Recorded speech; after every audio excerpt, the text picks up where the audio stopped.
Who dat to you, Saints fans? Welcome into the Who Dat Confessional podcast, where it might be the offseason for us already. Football is still ongoing, but the New Orleans Saints are actually they're doing things. They're getting up and moving, doing a lot of interviews, talking to a lot of folks about their open offensive coordinator spot. And we've got some of the big names here on the stream, like on the title. So no clickbait, no worries. You get to know exactly who it is immediately. But we're also going to talk about it a little bit more in depth today, as well as maybe get y'all's thoughts if y'all have looked at any of them and have a personal, hey, this is my top. This is what I think would be the best for the Saints to get. Or maybe you say, hey, I don't really care. Anybody's better than Pete Carmichael. Or you could even be on the front where you personally don't care because you think that as long as Dennis Allen's here, it sucks no matter what. I don't care what side or what argument you are with any of that. Really just care if you're a Saints fan. Whatever way you feel, it's valid. Feelings are valid here. We validate your feelings and not your time. So if you get caught parking, well, probably got to bust a window. Sunblood ×3, Lester Alro, Steel Bill, Danny Dravit, Disturbed, Paul Parker, Chemo Slice, Mac Tizino, Nikki Fish, Michael Alexander, Slade Smith, 992 Ras. Good to see everybody coming in. Rainy, who dat to everybody? TJ. TJ was the winner, by the way, of our season prediction of what the final regular season stats for Derek Carr would be. He has received his signed throwback Deontay Harris jersey. Not a Deontay Hardy jersey. Signed, sealed, delivered Deontay Harris jersey. So it's in the Saints white, beautiful color rush colors, but with the classic names. It's one of those that you wait a good 5-6 years, have that thing hanging up in your man room. People are going to ask, who was Harris with the Saints? You'll be able to drop the knowledge bomb on them. So congrats to TJ. We'll do more stuff like that here in the near future and in the upcoming season, because we're not going anywhere regardless of how the Saints do. We're here for life. But you're a Who Dat. You don't get to just go bandwagon and join up with the Dallas Cowgirls. You're stuck here. So suck it up. Get ready to talk about Saints offensive coordinators. You ready? Good. Hopefully they gave you the breather you needed. New Orleans Saints have met with Ronald Curry. For those of you who are unfamiliar by chance, that is the quarterback and passing game coordinator for the New Orleans Saints. So right here in town, getting an in-house look, which shout out to him. I do think that he deserves a look. I will go ahead and acknowledge. Now, I did this exact same thing when they were picking the head coach. I had multiple people that I would be okay with. I'll be honest. I would be okay with Ronald Curry. I do not blame Ronald Curry for the sins of his forefather, in this case, Pete Carmichael. So I don't have an issue with that if they end up making that choice. Personally, he's not my number one. And we can go over why and get y'all's takes here in the show tonight. My top is actually another person that they have interviewed, which is Klint Kubiak with the San Francisco 49ers. Now, if y'all have watched me, I have talked about Klint Kubiak quite a bit in previous episodes. So that name's not new. They also have interviewed Brian Greasy. So he is also in that Shanahan coaching tree. He's actually the quarterback coach. No issue with that one. I'm completely okay with that as well. And that's not the only quarterback coach getting an interview. Also, certain somebody over in Houston. Then you also have a couple people in the McVay tree that they're looking at. Personally, I want somebody from the Shanahan tree, mostly just because of how it fits New Orleans already. That doesn't mean that there aren't a lot of similarities, because they are. That doesn't mean that there aren't good things, right? Both Sean McVay and Kyle Shanahan run West Coast systems, right? That's the base of both of their offenses. So you have a lot of overlap, and Nick Underhill did a great job. If you follow New Orleans football, did a great job talking about some of those connections and how New Orleans especially has looked and relied on a lot of the McVay stuff. So there are a lot of things that you can take from there and build upon in New Orleans. I know a lot of people, especially on Twitter, got really kind of what do you mean stay with the same system? And you got to understand, make sure I point this out, that just because somebody comes from the same system as in a West Coast style offense, because there are many styles of offense, and a lot of offenses in the NFL, have various things like air raid concepts will be in West Coast, and various vertical systems, from Air Coryell back in the old days. And honestly, what it comes down to is the basics of how things work. That really is all it is. You look at the Shanahan tree, they do a lot of outside zone, a lot of West Coast staples. And it really is more situational football. How does one call plays? How does one do all that? That's what it really boils down is what is important, right? So, like, don't hear, oh, they have the same system as what New Orleans has and think you're not changing anything, right? So, keeping that same style, though, I think is a good idea. Why? Well, your best players fit that style. You look at the Alvin Kamara's, the Chris Olaves, the Rashid Shaheeds. You want to build off what you already have here as well as the Kendre Millers. And you look at where you're at with quarterback. You are guaranteed Derek Carr for at least one more year. Even if you draft a quarterback, you would probably be drafting a quarterback that fits the system of what you have, which is what most teams do. You look at what D'Amico Ryans and Bobby Slowick did with C.J. Stroud, but C.J. Stroud came into the league as a guy who fit, attacks middle of the field well, does great with the short intermediate throws, does great reads, fits that West Coast system, and he has done fantastic as a rookie. Can't wait to see what he does through the rest of his career. So just because a lot of these guys have similar roots to what you've seen in New Orleans 15, 20 years doesn't make it a bad idea. If anything, I think it makes it better for this offense and the young players it does have to transition and be successful. Though you do need a lot of talent infusion, not only on the coaching staff, but in the locker room as well. But beyond that, you've also seen other guys getting opportunities where I've mentioned 3 so far, but you look at, or actually I mentioned 4 if we count the quarterback coach for Houston, Johnson. But you look at several of these guys getting opportunities here, and they're not just the New Orleans Saints who are interviewing them, by the way. There's a lot of people who are interviewing them. And I think that's a good thing. I think the way and the where of where this team is doing so far makes me feel very positive. And I really want to make it clear that I am not trying to like hype up a Dennis Allen-led football team. But that doesn't mean I don't feel like they're approaching the process well, like going and, interviewing Zach Robinson, right? Like, he's actually coming for a second interview. He's one-on-ones with the Rams. The process that they're going through, I think, is a really thorough way to do it. It's what we want them to do. Now, at the same time, they've not always made the best decisions. And hindsight being 2020, we can easily say now that Dennis Allen, right here on your screen if you're watching live, was not the right decision, right? Keeping Pete Carmichael was not the right decision. But at the same time, the way that they're doing it now, they're putting themselves in the position to make a decision that's really good for this team. And I'm excited about any of the names that we have, talked about, whether it's Kubiak, Robinson, Curry, Brian Johnson, any of them, I think, put the New Orleans Saints in a new direction. There's one name that still gets mentioned a lot that I am against, and that's Gruden. I think when you have all of these guys who are younger, fresher, good new takes coming from great trees, like Kubiak is literally coming from 2 well-known NFL families, the Kubiak family and the Shanahan tree. When you have all these young guys who are up and coming and talented, you don't go to the old and busted. You just don't. That is one name that still gets circulated now. I would not want the New Orleans Saints to go after. If he's on my list, like I'm making a list of potential offensive coordinators, he's like number 10. There's so many people that I can personally name that I would rather have than Gruden. That said, he's sticking around in some way or another, right? They've had conversations, and it wouldn't surprise me if he is some level of analyst / feedback guy. Because we know the connections, right? He's a West Coast guy historically, and he's got connections to Derek Carr. So that is what it is. But I don't want him to be in charge of play calling. I don't want to be in charge of the offense. I don't want him with control of what this team is trying to do. If they keep him in some other role beyond that, that's one thing. I would much rather hire in-house. I know there are Saints fans out there that be unhappy with Ronald Curry, but I am saying this out of personal opinion. The following statement I'm making is not meant to be Rev knows something. This is a personal statement after watching the film, watching tape, and looking at reactions and stuff. I have not talked to a single person who has stated what I'm about to say. Personally, I believe that a lot of the big plays and a lot of the plays that the players were excited about and pushed for because of Ronald Curry getting them into the game.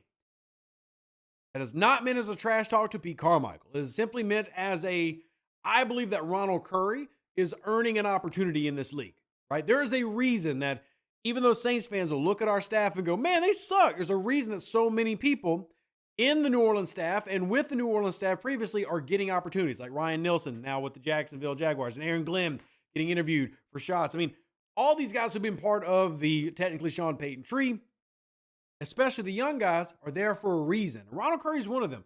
So I have no issue with Ronald Curry ends up being a guy that they end up hiring because I don't believe it is a continuation of what you've already had. I do believe there's a familiarity there, and that does sound dangerous because we talked about familiarity and continuation a lot with Dennis Allen. That was like a big key word of why they believed. And I'll be honest, if I had to pick who the front runner is, I'd probably say Ronald Curry's the front runner for the job because New Orleans, they kind of play it safe. It seems like it, right? Like if you look at recent coaching decisions, they play it safe. Hell, Doug Marrone was a safe choice. DA knows him. He's been here before. He's got 30 years in the league of history. It's the safe choice. I feel like New Orleans front office makes a lot of safe choices. So I would argue that as of now, January 23rd, I'd say Ronald Curry might be in the league, but I don't also think that's a bad thing either. There are names that I'll prefer. Like I said, personally, I like Klint Kubiak. If we're talking about who reporters like Nick Underhill and others have talked about there being a connection scheme-wise, the McVay tree is a little bit closer scheme-wise in terms of we know that they have jacked things straight from that tree, like verbatim. Then you're looking at guys like Zach Robinson, and that's cool. I have no complaints about either of those options. So it just really comes down to what the New Orleans Saints end up doing. Steelers are interviewing Zach Robinson as well. I mean, so a lot of these guys are going to get interviewed by multiple teams, and Klint Kubiak is obviously still in the playoffs. So the amount that you can work with some of these is limited. But for me, I take as a positive. We're going to get to comments here in just a second, so feel free to drop your thoughts. I do take as a positive that you've seen basically 7 names get interviewed, whether through a Zoom meeting or through a second interview. I like that New Orleans is doing their homework. We'll see how they end up playing with it. Greg says, I'm okay with Curry. My number 1 is Zach Robinson. Completely fair. And I'll go ahead and say that even though Klint Kubiak is my number 1, it's not like I can sit here and say, yeah, Klint Kubiak is definitely the GOAT. Like, Klint Kubiak has a lot of questions. He has some good history. You love the trees he comes from. But at the same time, all of these are a gamble, right? Like, we're taking our D&D die and we're rolling it, and that's a 15. Very few of you will catch that reference, but it is what it is. Playing a lot of Baldur's Gate lately. So all of it's a gamble. And then you have to decide what gamble has the best chance of paying off. And I'm really kind of enjoying this process because I do believe either way, long term, this makes the Saints a better team. Can't guarantee y'all that it makes them a consistent Super Bowl threat. I'm not making those type of promises. But I can tell you, this should make them a better team. We'll see how it plays out because it's not always the case. Definitely seen these changes happen where teams got worse, not better. Mike says 2 other names I'm curious to see the Saints look at is Jason Vrabel with the Packers and Tanner Engstrom, passing game coordinator with the Lions. So Tanner, I don't know much about just because he's under Ben Johnson with the Lions. I really don't know much about him, Mike. I do know a little bit about Jason Vrabel, but going from wide receiver coach to OC has been done, but that is NFL standards. I'd call that a big jump.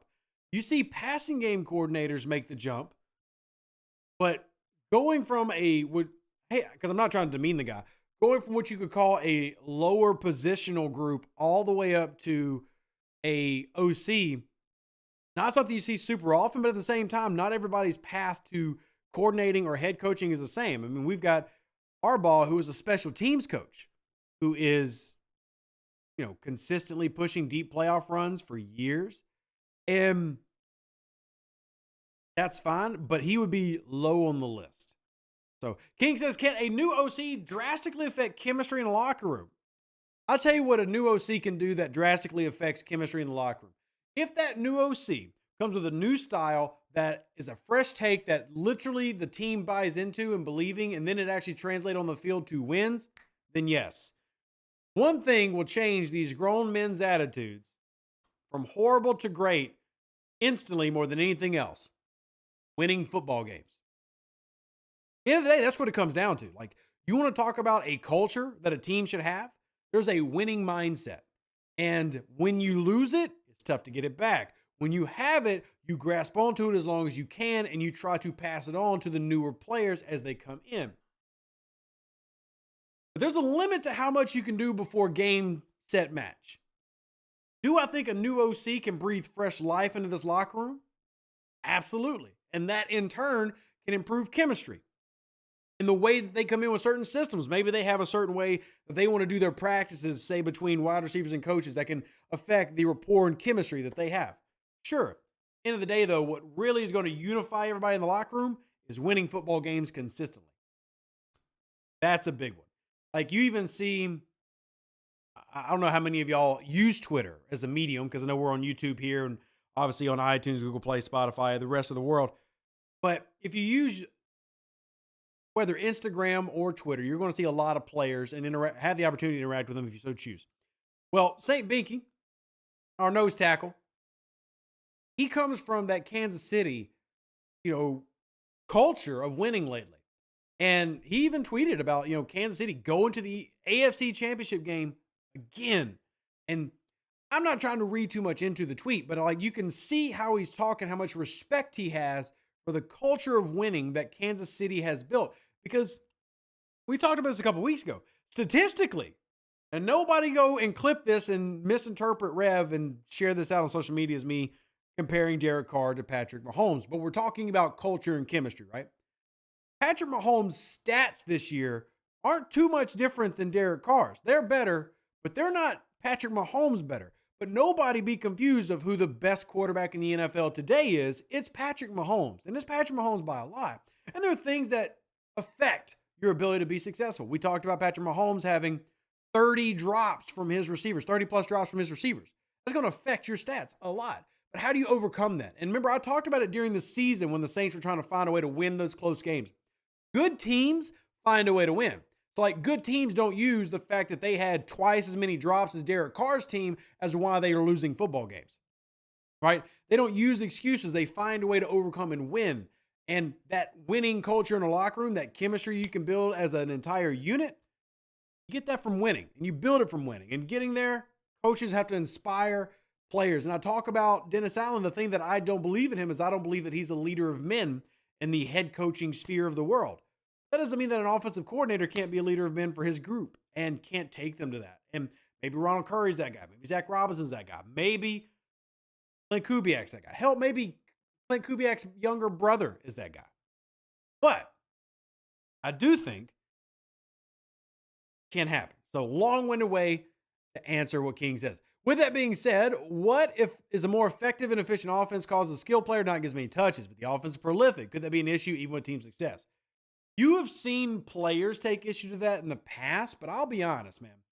Every player that I have ever talked to, with the exception of maybe 2 or 3, are very team-oriented and winning-centric because they understand that winning helps them.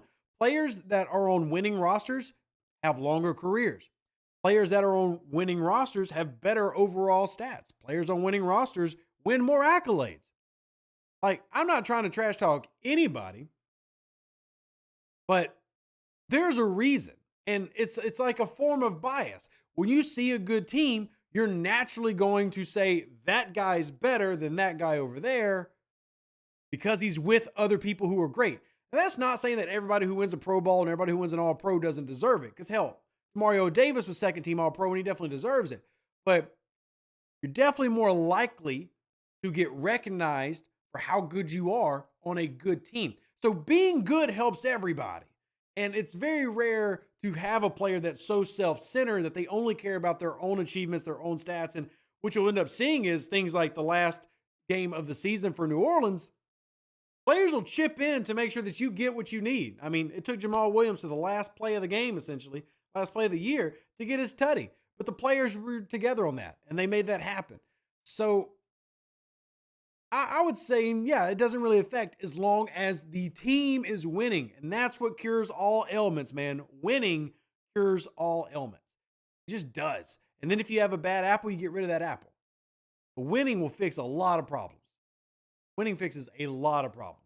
You see the video with the Raider CEO talking about DA? I did. And I think Amy Trask is a fantastic person. I think that she knows more about football than a lot of people. But I will also add, just being truthful, number one, I don't necessarily disagree with her because I've said what I believe about DA's leadership. But Amy Trask wasn't exactly a successful management individual inside the league either. So it's not like DA was just so terrible and he ruined Amy Trask's career. I do think that a lot of things that she said are accurate, but at the same time, there's a grain of salt to be taken there because it wasn't like she's super successful either. I mean, hell, there's an argument to be made that Amy Trask was the Dennis Allen of football management. I mean, doesn't mean that she's not knowledgeable, but it doesn't mean that I'm going to take her word for like, yeah, we should definitely just like ruin everything and fire everybody. I did hear it, and I think that Miss Trask is fantastic. She does some great. Well, I'll say this: she is one of the most polite, nice people that you'll meet in the football world. But yeah, I saw that, and she said that she wasn't surprised by what was happening in New Orleans. But again, I go back to it's 10 years ago, man. Like what Dennis Allen is doing now, whether he succeeds or fails, has nothing to do with what happened with you 10 years ago. Like it's whatever. Her opinion is valid. You're allowed to have opinions. I'm not hating on opinions. But I'll say this, man. For as much grief as I believe we appropriately give Dennis Allen, because I have my issues with Dennis Allen, it would be irresponsible of you. It would be disingenuous of you to say Dennis Allen is not a better head coach now than he was with the Raiders. This is coming out of a man who has said many, many, many times, I do not believe in Dennis Allen as the head coach. I do not believe that he takes his team all the way, and I think that you need to move on from him at some point. But at the same time, to say that he's not better than what he was is disingenuous. And if you're not in the building, which Miss Trask is not, how can she realistically say what is happening with DA, right? That type of combo, if it comes from in the house, I worry about. That type of combo that comes out the house, that's just noise to me. I'm not worried about noise. When it's coming from inside the house, cool. Now we got a problem. I got a problem when your players are directly disrespecting you and then you're going to the podium and apologizing for running the score up on the Falcons. That I got a problem with. Noise that comes from outside the house, I ain't worried about. So I'll worry about stuff that's happening here now that we can talk about. But I mean, for better or worse, and in my opinion, a lot of worse, DA is definitely a better coach than he was before, and his record shows that. But that doesn't mean I believe in him. It's both things can be true; they're not mutually exclusive, right? So, how much do we have to get an OC in the building? His philosophy and system for Carr will take time. Not necessarily. That's kind of the thing. Like if you look at the people that New Orleans is going after and interviewing, these are systems that are very quick to translate to what's already here. Now, some people can see that as a negative, some can see it as a positive. But literally every name we rattle off, all of them are West Coast-based offenses that all fit what New Orleans already has. Now, they will have their own twist, their own variations, their own situational calls. All those things can be unique. Like their actual play sheet, I don't have a play sheet. So imagine a play sheet in my hand. Every one of their situational play calls and tendencies might be different. But the entire core of everybody they're interviewing is literally what New Orleans has been doing. Mike, I'm sorry you tweeted me a couple days ago, man, but I'll be honest. I'm not going to go back and hunt for a tweet from 2 days ago when I have a lot going on. You can feel free to repeat your comment here while we're live, though. So, I think some people can see that as a bad thing, but I think it's a good thing that New Orleans is doing that. Now, here's where it would be a problem, right? It's a problem for the people who want the New Orleans Saints to go draft Jaden Daniels. Because Jaden Daniels does not come in like C.J. Stroud, just ready to go with the West Coast offense. Now, maybe if he sits a year under Derek Carr and under the coordinator and he becomes the Jordan Love to our wannabe Aaron Rodgers, cool. That could definitely happen. But, yeah, it's there's definitely a reason that Houston was able to build their success. There's a reason that the Detroit Lions were able to build their success. And New Orleans is trying to follow a similar pattern. And I have no problem with that. Because if you just brought in anything that doesn't fit what you have, you're essentially, I wouldn't want to use the word throwing in the towel, but you're definitely making things a lot more difficult. So if you came in with an option-based offense that ran power football primarily, and unless you're giving Taysom Hill the football, that wouldn't fit most of who you have on this roster, including Alvin Kamara. So you definitely want to look for something that can take what you have to the next level while also allowing you to build something successful long term, hopefully. Or you can just say, screw it, start completely over from scratch. But by what you see them done right now, which is the names that they're interviewing, right? You talk about Ronald Curry, Kubiak, Greasy, Johnson, Robinson, all these guys, Shane Waldron, who actually ended up accepting a job with the Bears. Pretty sure I'd have to look up Waldron because I'm not super familiar with Waldron. But Shane Waldron, all these guys, same. Right? Like, familiarity there. Waldron was, for those that don't know, he was with Seattle. I really don't think Seattle runs a West Coast. But again, I've not studied them enough. I'll be very open that I don't have all 32 teams' offensive styles memorized. But he ended up getting hired by the Bears, so it doesn't really matter. Doesn't really matter. Money says D'Amico had no problem winning as a rookie head coach. Dennis isn't head coach material. Nobody's going to argue you that D'Amico Ryan's not a better quarter or a better head coach than Dennis Allen. Nobody in the 120 people who are watching live, nor the person who hosts this podcast, is going to get into an argument with you on that one. But it is what it is. We don't have D'Amico Ryans. We got what we got. Like, I don't think anybody's here anybody in chat want to argue that anybody want to fight that fight. I don't believe that fight. So I'm not here for it. Now, again, D'Amico Ryans, as much as I do love and support him, because I do think, one, I loved him as a player. I'll also say this. 1 year. Uno. It's not trash talk. It's just fact. That's just fact. 1 year. 1 year. That's it. Let's see what happens going down the road. Okay? I'm not speaking negative at him at all. I'm just saying literally 1 year. Now, I will go ahead and talk about this man right here behind me, Dennis Allen, who's got years of subpar football, with the exception of the past 2 seasons of New Orleans, which are literally the definition of mediocrity. Take the past 2 seasons of New Orleans, add them together, you get literally 500 football, definition of mediocrity. So, you actually get a little bit under 500 football. So, basically, definition of mediocrity. His Raiders time was abysmal. But we're going to have to let D'Amico get a few more years in before we start banging the drum about how great he is, like I would do for, say, Mike Tomlin. I realize that Mike Tomlin's only won 1 Super Bowl, but I would say Mike Tomlin is a top 5 head coach in the NFL, hands down. I would put him there consistently. And you can talk about issues winning in the playoffs and all these other things. I don't care. Andy Reid had issues winning in the playoffs until he got to Kansas City, and then all of a sudden, we were winning all the damn time. So let's give him a couple more years, but I mean, I definitely would say he's on the right track. I mean, I wish I could trade positions with Houston. Absolutely. Absolutely. Don says Mickey Loomis smacking that gum and comparing Dennis Allen to the all-time greats was a little embarrassing. Felt like he was trolling all of us. What's crazy is he believes all that, which is fine. And I'm not trying to make that same argument because I don't believe that there's any, Tom Landry sitting in Dennis Allen. But I understand why he's saying those things because I talk about context being important too. I think contextually, though, Dennis Allen's not great. But it is what it is. It is what it is. Chop more wood, I guess. I think that you can win. I think that you can win with Dennis Allen as the head coach. Because I don't think that Dennis Allen is like the worst head coach in the league. But I think that you would have to give Dennis Allen an amazing supporting cast. Because Dennis Allen's not a great head coach.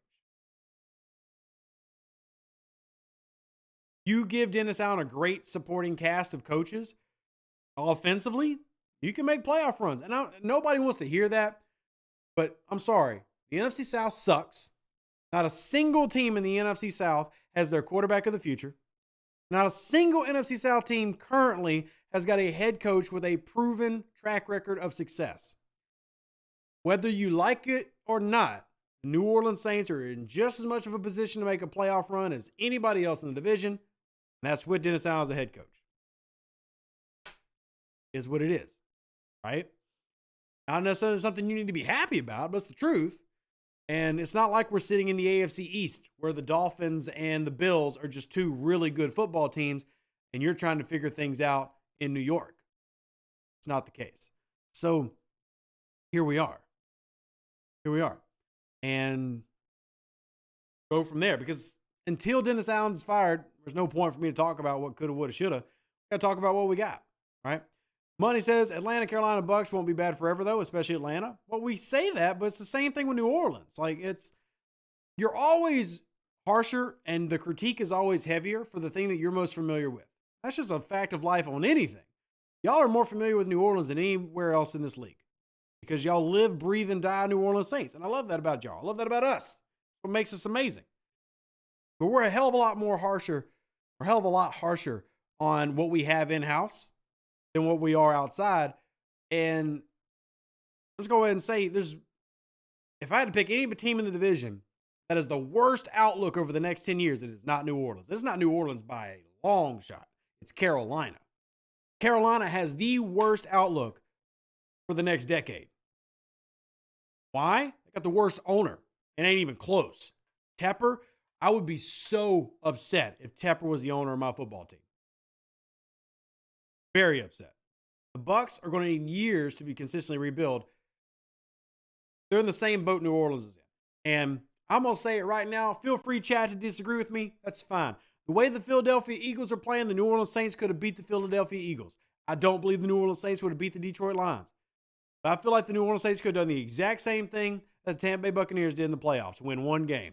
Literally feel like they could have done the exact same thing. So you've got Tampa and New Orleans, who are in very similar situations. And then you got Atlanta, who is a cluster F. And unless they somehow snag a ridiculous hire like a Harbaugh or a Belichick, they're not turning everything around in a year either, that I believe. But that's just my personal opinion, right? That's just my personal opinion. I'm not trying to just be overly optimistic about New Orleans' future. I just believe that the entire NFC South is in some form of dumpster fire. Just depends on how and where you want to look, but every team is in some form of dumpster fire. Mike says the Lions teams reminds me of the 09 Saints. Thoughts? They don't remind me of the 09 Saints at all. But that's just me. They don't have a Hall of Fame quarterback or future Hall of Famer. They don't have a guy who's playing at that high of a level. Not that I'm trying to trash talk. He's not playing at that high of a level. They do have some great playmakers. They have great team chemistry. But New Orleans Saints are a better team from 2009 than the Lions are. That's my take. I still am rooting for the Lions. Still don't believe that they get past San Francisco, but we'll see. We'll see. But I don't see them as the 2009 Saints. Maybe the 2006 Saints. But it's definitely rooting for Detroit. Like, I'm definitely going to root for Detroit. I feel like they can continue doing what they're doing, and they're going to be a team that's good for a while, and I'm really happy for their success. But talent versus talent, they're not as good as San Francisco. But here's the beautiful thing about the NFL. Any given Sunday, they can beat the tar out of San Fran. They can. But who's the better football team? To me, that's not even a debate.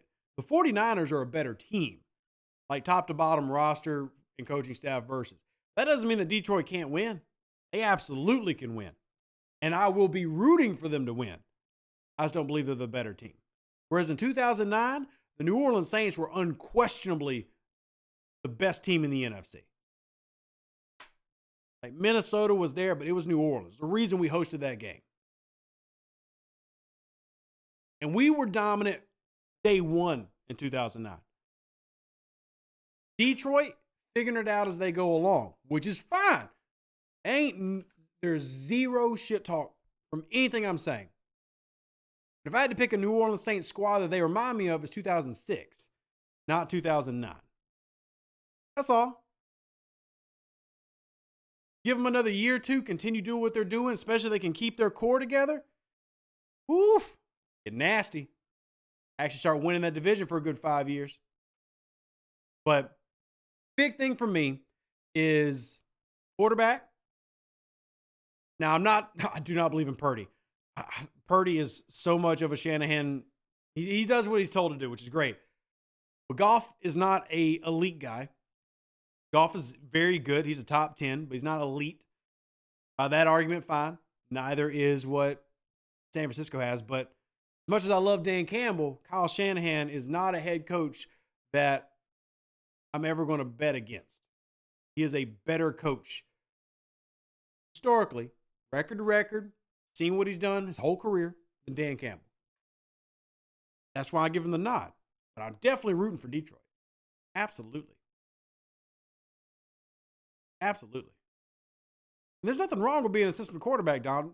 Frick, Derek Carr's system quarterback. As much trash as we talk about Derek Carr, give Derek Carr Kyle Shanahan. Give Derek Carr Kyle Shanahan. Obviously, you can't, but you know what I mean. Right? You know what I mean. Anyway, the whole point I'm making, Saints in 2009 were dominant juggernauts who happened to lose to Dallas and then didn't need to win the last game of the season, so they didn't care. They lost 3 in a row to end it. And then they went against 3 Hall of Fame quarterbacks, 3 great teams, and won the Super Bowl. That's the big difference to me, right? Because it's not just winning the Super Bowl against Peyton Manning and the Colts. It's also Hall of Famer Brett Favre, Hall of Famer Adrian Peterson, literally amazing Vikings team. Also beating Hall of Famer Kurt Warner. And if you remember 2008 Larry Fitzgerald in the playoffs, arguably the best receiver in the NFL that year. So Hall of Famer Larry Fitzgerald. What made New Orleans run so special is not only were they dominant throughout the season, they then had one of the toughest stretches, like talent to talent, through the playoffs to win their Super Bowl. 2009 Saints are just special. So I'm not going to put the Detroit Lions up there, but I will say I'm rooting for them. I'd love it. I love it. I actually feel like the comparison is very similar because it's like New Orleans in 2006 who like had all the pieces, but it wasn't there yet, going against Chicago, right? Chicago didn't have a great quarterback in 2006, but they had a dominant team. Dominant team. Ooh, what a team that was. Very similar. So, you know what the Lions win too, but I think the Niners just might be too physical for them. I'll say this, man. I will never count the Lions out as long as they continue to have the winning mentality that we just talked about. That winning mentality that we talked about, a locker room getting, and once you have that culture, you want to live on. Dan Campbell's helped build that in Detroit. They believe it. And it took a couple years to get to where they're at now.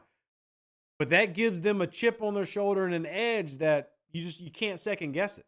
Like, that's why I didn't believe in Tampa. Sure, Tampa beat Philly, but I think Philly was kind of like done at that point. Philly was done.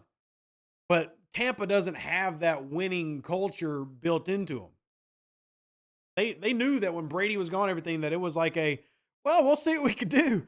And kudos to them for winning the division. But the Lions got something special that they're making. I love that.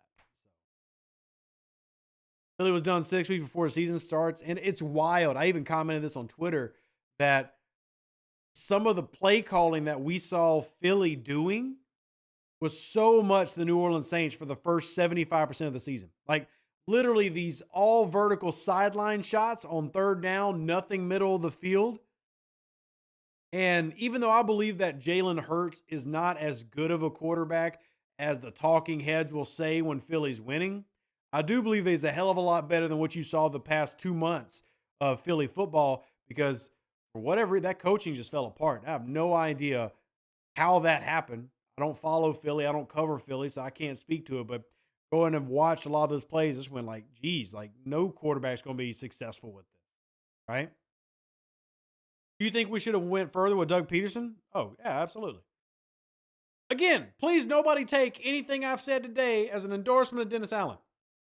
Dennis Allen is better than what he was with the Raiders. That's just a fact. Dennis Allen had a winning record this season. Means he did, slightly better than mediocre. Still a fact. Don't believe in Dennis Allen. And until Dennis Allen builds the type of culture that you see in Philly, that you're seeing in Detroit, and that exists in San Francisco, I'm not going to believe in it.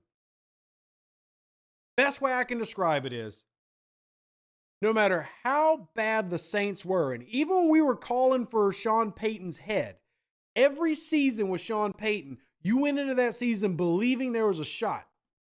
It did. At least I did, and I assume most of the 130 people watching live at the end of January agree. Even after the bad seasons, the 7-9s, even back in 2016 when I'm calling for Sean Payton, like, hey, maybe it's time for the old man to hang it up. You still went into every season believing the New Orleans Saints could win. Because you did. You knew that the offense was going to be good, that the culture of the locker room was winning. You just needed certain things to work out just right. And it didn't always work. But you went into every season under Sean Payton believing. Nobody has entered into a season yet believing that you were going to have a shot at the Super Bowl with Dennis Allen. Nobody has. And if you're out there and you do, I respect your opinion. But until Dennis Allen gives that type of culture to my locker room, I don't believe in him as a leader of men. Don't. Still think he's a great defensive coordinator. So, greetings from hopelessness, Philadelphia. Good to see you, Eugene. How are you doing, man? Good to see you. Let's see. We got a little sidetrack, but it's good. We've had some good conversations. So, it's good. I like the conversation, Joe. Ready for Michael Thomas to go? Look, I'm ready for Michael Thomas to stay if he's cheap. But yeah, I mean, I'm not investing in him as a full-time starter. I'm not investing in him as a starter. Last thing, tight end to be drafted in the top 10, or the last tight end to be drafted in the top 10, Kyle Pitts. The last one, right?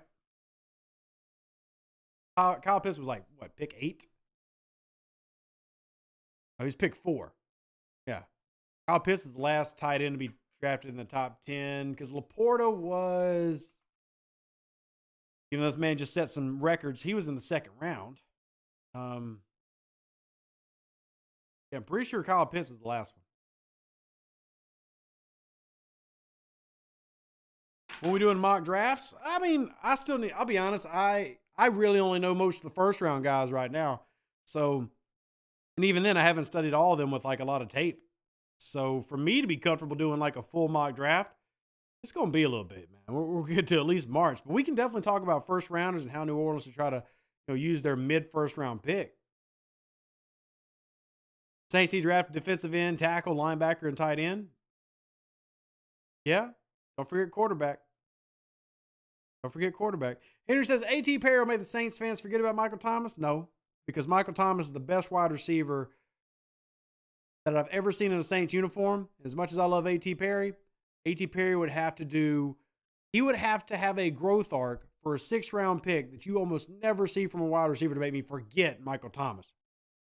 But let's look. I know that Michael Thomas, end of his career, did not end how he wanted it to end. Right? Injuries robbed that man of greatness. But let's not use the word forget, because Michael Thomas is hands down the best receiver you've ever seen in the black and gold by a lot. Like, it's not even close. I'm not disrespecting Colson, but Colson's not in the top 2. Colson wasn't as good as Joe Horn. I love Colson. But there's an argument that Colson wasn't as good as Eric Martin. I'm not sure Colson's in the top 3. Michael Thomas is the greatest Saint to ever put on the black and gold, and had he not had that injury, had a legitimate Hall of Fame pace. A.T. Perry going to have to do a hell of a lot to make us forget Michael Thomas. But it is the sad truth that the days of Michael Thomas is probably done.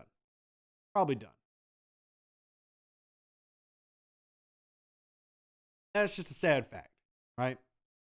Now, if your argument is you like the style of personality that Colson was, the quiet storm versus Michael Thomas, who is the boisterous, just talk about everything all day, every day, arguably a prima donna, that's fine too. But as a player, man, give me MT. Healthy, prime MT. All day, every day, and 3 times on Sunday. So, yeah. Anyway, I could never forget about what he was. It's crazy. But it is what it is. Depends on who the new wide receiver coach will be. I see potential in AT with the right guidance. Yeah, but they're seeing potential, and then they're seeing Hall of Fame potential. And as much as I like A.T. Perry, nothing this year flashed Hall of Fame potential. And what I mean by that, like, you can see between things, little things, body control, positioning, creating separation, and all the things you can see a guy who is just better than people in his group. That's what Michael Thomas was, like, just ridiculously better. A.T. Perry hasn't flashed that. Now, he can be really good, but hard to see that same. It's hard to see 140 catches and setting NFL records good. He can still be a damn good wide receiver and continue to grow. He could be Marcus Colston. Ain't nothing wrong with that. He could literally be Colston. But again, the difference between Marcus Colston and prime Michael Thomas, big jump. MT end up in Denver? Wouldn't shock me, Ted. Wouldn't shock me. So we just have to see more from A.T. Perry. I think he can definitely be a 1,000-yard receiver, but I don't know if he's a 1,700-yard receiver like Thomas. Yeah, and it's also the fact that, when Michael Thomas did, and how our podcast gets so derailed sometimes. But what, to me, makes what Thomas did so special, Thomas did it he didn't just randomly pop off. Like, when Michael Thomas did it, everybody knew, he was double covered. They were putting the best corners in the league on him, and he was still dominating.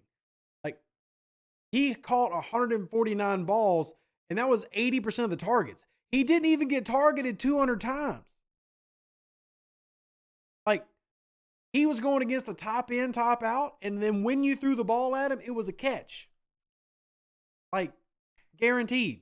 The dude was just nuts so good. It's insane.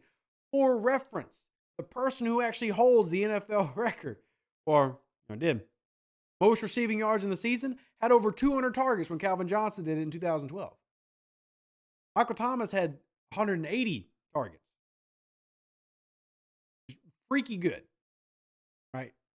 With the best players in the league guarding him, with the best safeties in the league bracketing him. He still did it.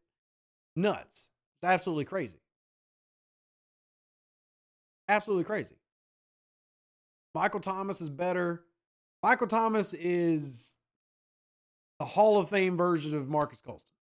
He's prime MT, was the best split end you've ever seen in New Orleans. Just didn't last. And that's the sucky, depressing thing about it. So, should we still go looking for an X receiver in the draft? I think that you should address any position. Any position should be addressed until you know you have a stud there. And then you maybe wait till day 2, day 3. Every position should be on there until you know you got a stud. And then you can be like, all right, we don't need to necessarily worry about this right now. We've got to look over here. Colston was consistent for 10 years. MT couldn't stay healthy. That's not on Michael Thomas, though. You can't blame Michael Thomas for that. You can't blame Michael Thomas that he was out there on a pointless snap blocking and had the most devastating type of injury a player can get at his position.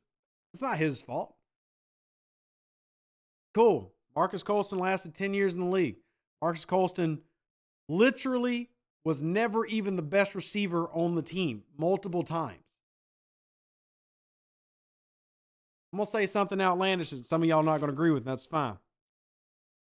Michael Thomas would have never taken a back seat to Jimmy Graham. Sorry. Marcus Colston did.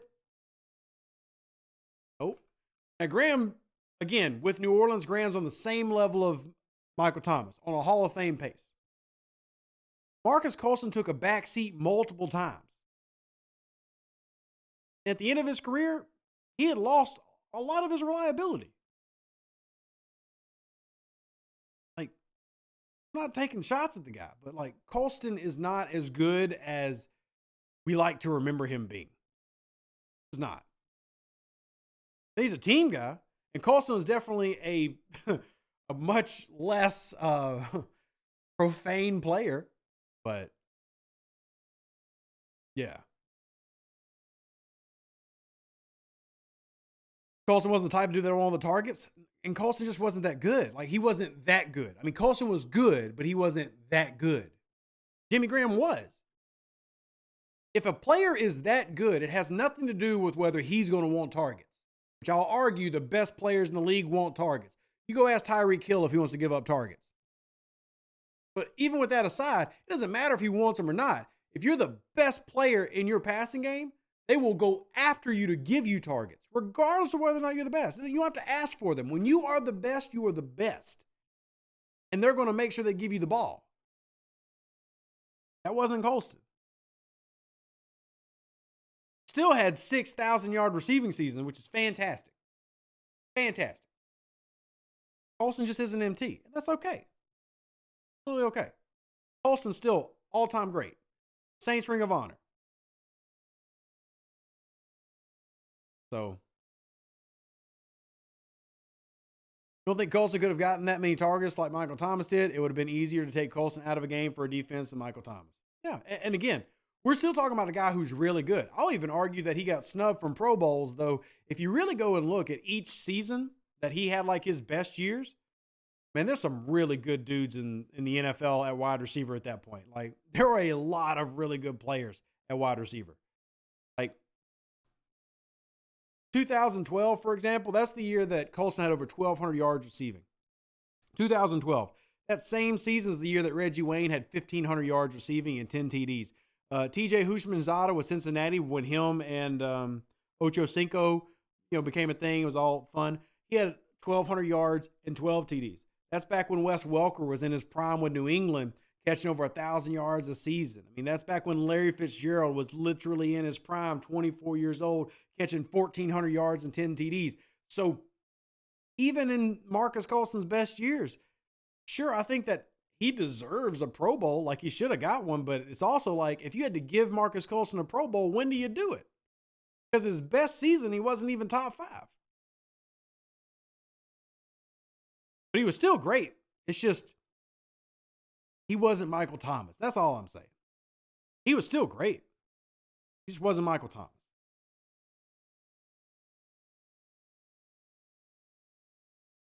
So, who's legit?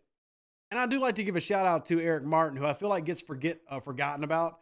I've gone back to watch Eric Martin, from what you can get from, old YouTube videos and stuff. That dude was good. That dude was really good with very terrible football team.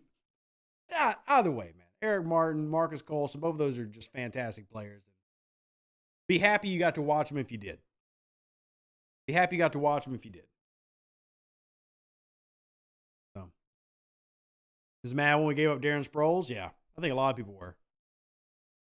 You don't think we get these OCs? You think Curry will be the OC? I think the Saints could go with Ronald Curry as the OC, but I feel like it's such a safe choice. I don't necessarily think it's a wrong choice.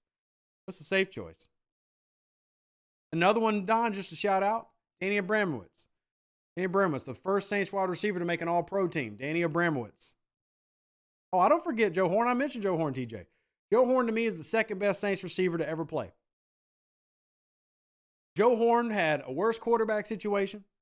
Joe Horn had a worse team situation, put up better numbers, and was basically a Michael Thomas personality and didn't even have Marcus Colston's frame. Joe Horn was small in an era where small receivers were not the dominant thing. Joe Horn, to me, is the second best receiver in Saints history. Not everybody agrees with that. Completely fine. I'm cool with that. But Joe Horn was putting up multiple 1,300-yard seasons with Aaron Brooks as the quarterback. Like, that's mind-blowing to me. Again, like Joe Horn, just completely underrated. We talk about, remember when I said that a lot of times, like if you're on a subpar team, you don't get the respect you deserve. The fact that Joe Horn never won an All-Pro and never really got recognized besides some Pro Bowl votes, wild to me, because look, 2004, the year before all the badness happened, 1,399 yards, averaged 14.9 yards a catch, 11 touchdowns. On the 2004 Saints team, which went 8-8. That wasn't like a great squad, and he was just like, they had to focus on other people, so he dominated. Like, it was Joe Horn, old Jerome Pathan, and young Dante Stallworth. And Dante Stallworth was the flanker. Joe Horn was crazy good, considering that he little. Like, yeah, if you would have made him 6'4", but he was like 6'1", 210. I mean, that's not big. That's the size of most corners in today's NFL. But that man put up 1,400 yards and 11 TDs with Aaron Brooks as quarterback.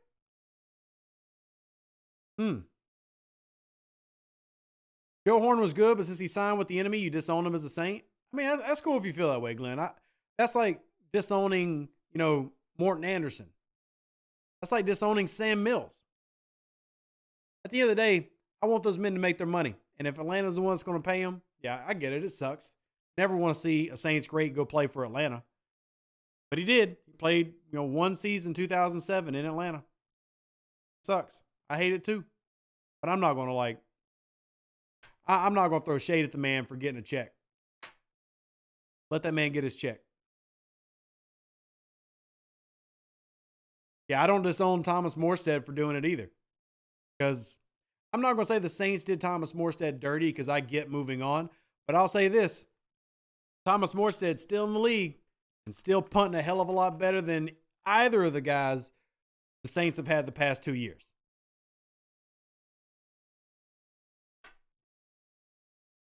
Past 3 years. Because he has, after 2020, they got rid of Morstead. Morstead led the league this year in punts and punt yards and averaged 48.8 yards per punt at 37 years old. Yeah. No, I don't think the Saints make a change at kicker, Randall. I don't. They disown the Cajun Cannon. Well, I disown the Cajun Cannon for very different reasons. Whew, my Lord.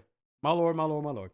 All right, y'all, we got to wrap up. It's been about an hour. We'll be back doing more podcasts. I love doing the show with y'all, and I'm really excited to see what New Orleans does this offseason. We're going to share all that together. I love the conversation, by the way. If y'all are out there that think Colson's better than Thomas, that's completely cool. I'm here for it. I hope you had fun. Who Dat, God bless. We'll catch you Thursday, another Who Dat Confessional, and we will get y'all some of that yummy mock draft season started pretty dang soon.